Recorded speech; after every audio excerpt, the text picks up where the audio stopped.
Good morning, friends. Welcome back to Simply Home and Harvest. It's a beautiful day here.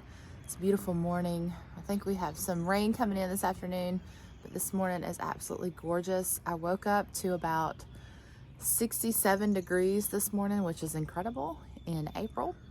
And I'm enjoying my cup of coffee out here on the deck this morning with all the sounds of nature around. I love spring. I love warm weather, and it's feeling good. Finally, where we can start planting things, and you'll see the garden behind me. I did get some things in the ground yesterday, which you'll probably see that in a different video, but this morning I thought I would just take you along for the day. I'm gonna attempt to make some pancakes this morning using a muffin mix. This is the first time I've used this particular muffin mix, so we're gonna see how that works out. And then I've got a little Easter treat that I want to make today, so I thought I would show you how we do all that, and who knows what else we'll get into, but it's gonna be a good day.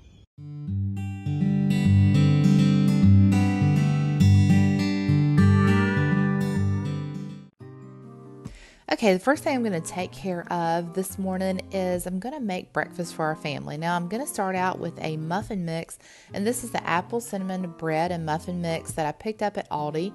You can use any muffin mix to make the muffin mix pancakes. This morning, we're going to opt for the apple cinnamon, and all I'm going to do is add 1 egg and then 1 1/3 cups of milk. Now, I'm using the vanilla almond milk, but you could use regular milk, just whatever milk you have on hand, and then get that mixed together, and it cannot be any simpler than this. You have your pancake batter.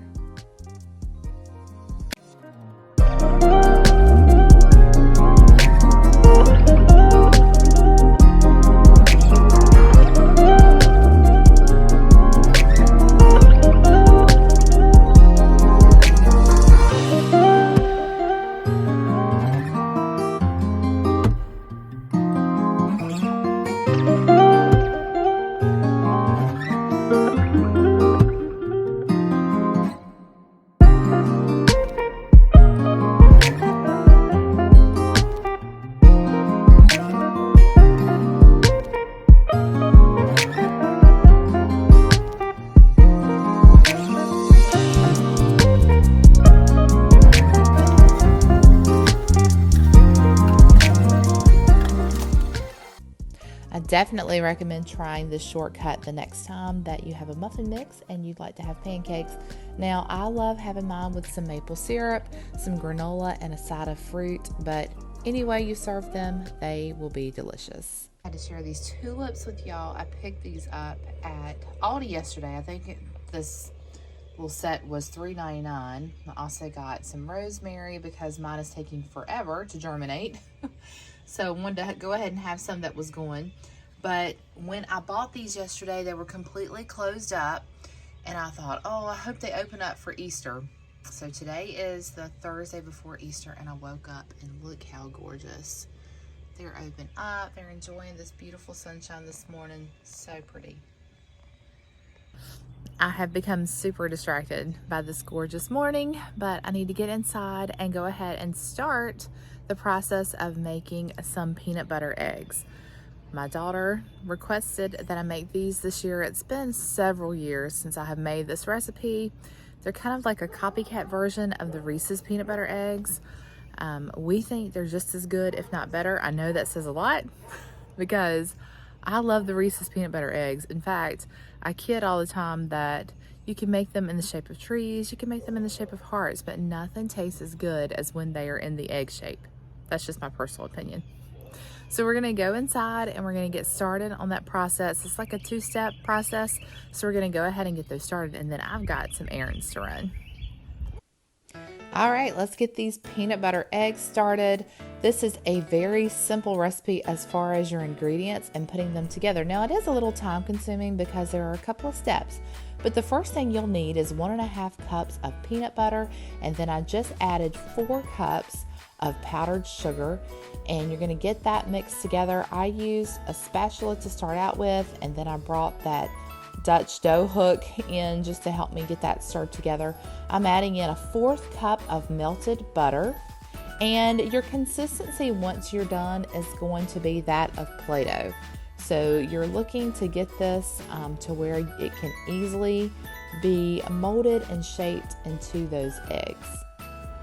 Now, once you have this combined together really well, you're going to add in 2 to 3 tablespoons of milk, and I'm just adding that 1 tablespoon at a time. And for me, 3 tablespoons was perfect, but you just do it to the consistency that you think it is closest to that Play-Doh consistency that I was talking about. Now, this is the fun part. You're going to make sure you have clean hands, and then you're just going to get these rolled out and shaped into that egg shape. And what I did first was I just got it in my hands, rolled it into a ball, and then I made the egg shape once I had that dough smooth and easily pliable. Now, imagine how hard it would be to try to make these into a tree shape or a heart shape, but you could do it. Probably with a cookie cutter, I would suggest. But I think that egg shape is definitely a lot easier. And like I said, more tastier, in my opinion. Now, I placed mine on a baking sheet lined with wax paper because they're going to go into your freezer for about an hour. Now, if they have to stay in there longer, that's okay. Remember, I went and ran some errands, but an hour at least in your freezer just to let them harden up so that they are ready to dip into chocolate later. All right, eggs are in the freezer. I'm heading out to run some Easter errands. We're actually going to host Easter dinner, or Easter lunch rather, at our house. Just a really small gathering. It's just going to be our family and then my parents, my in-laws, and my brother and sister and their babies. So I'm going to get a few things for that. We have decided that we're just going to cook a ham in the smoker. And my mom is going to bring a dish. I think she's bringing meatloaf. And then everybody's dividing up, bringing different sides and desserts. So we're all pitching in. It'll be a very easy meal to put together for Easter because we do have church that morning. And so I like easy. Easy will be good. So I just need to run a few errands for that. I've got some things I want to finish up, some projects I need to finish up that I'd like to have finished in the house before Sunday. So I'm working on those things too. But a lot going on. Graduation meeting this afternoon. It's getting closer. In 1 month, I'm going to have a graduate. We will have graduated our first homeschooler. Lots of emotions. Exciting and yeah, bittersweet. So we're back home now and it's time to finish up those peanut butter eggs. So into a microwavable bowl, I am adding 3 cups of semi-sweet chocolate chips, and then to that I'm going to add 1 tablespoon of shortening. And then you're just going to microwave this until it's completely melted. I started out with 1 minute, checked it, stirred it a little bit, and then added an extra minute. I think the longest I had to let mine go was about 2.5 minutes, but just until it gets completely melted.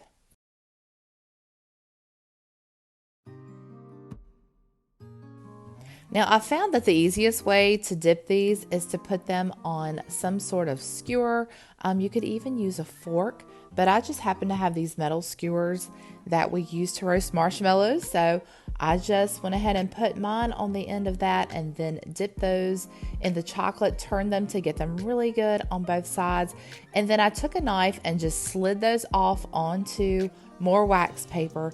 And then the final step is just I'm covering the hole where that skewer was, and I just used a knife to do that. And then that's it. You just let them sit there until that chocolate hardens. And I did decide to go ahead and put mine back in the fridge after they had hardened, but this is probably the most time-consuming part. Now, I did not strive for perfection on this. I have a few bubbles in the chocolate, and that's okay. It's just going to be my friends and family that are going to be enjoying these. But if you wanted to gift them, you would probably want to take a little bit of extra time to smooth that chocolate out. You could even decorate them if you wanted to, but this is good enough for us. I'm not worried at all about the imperfections. In fact, I thought about it, and the last time I had a Reese's egg, it was missing chocolate on the back. So, even they don't get them perfect every time. And once they dry, you can go back in with a knife and clean up the edges and make them look a little neater, but have fun with it. Get your kids involved, get your family involved, and this is something you can make a yearly tradition.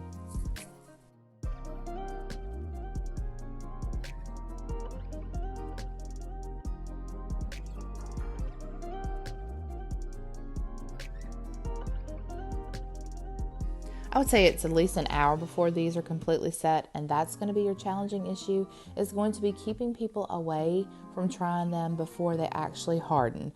That was definitely the struggle here. All right, so I'm going to go ahead and get these in the fridge. I think we will enjoy them on Easter, but I do have one that I've set aside for Tim and Ella. They're going to share it and let us know what they think of it. Alex is at the movies with a friend, so they'll get a an early sampling. I did take a knife and just clean up the edges of the eggs just to make them a little bit neater, but you could decorate them for Easter, make little Easter eggs out of them, but we like them just like this, and I know they're going to be delicious, but I'm not going to have mine tonight. I'm going to let them try it out, and then I'll share with you the results.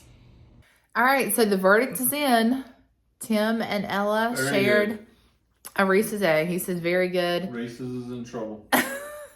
Ella said, she doesn't want to be on camera, but what did you say, Ella? It's better than a regular Reese's egg. That's a whole lot right there. It's better than a regular Reese's egg, and this is a kid that loves the Reese's eggs. So I say that is a success. Hopefully they will last until Sunday. I have my doubts. So we'll have to let Alex try one when he gets home. All right, well, I'm going to go ahead and get things cleaned up and probably just settle down for the night. I'm pretty tired. I've been running errands all day, had a meeting this afternoon, and I want to be able to get this video up and out for you so that you can have these treats if you want, or have the recipe for the egg and even the pancakes if you want them for this weekend. So until next time, remember to live simply, use what you have, and enjoy the moments you've been given. Bye for now, friends.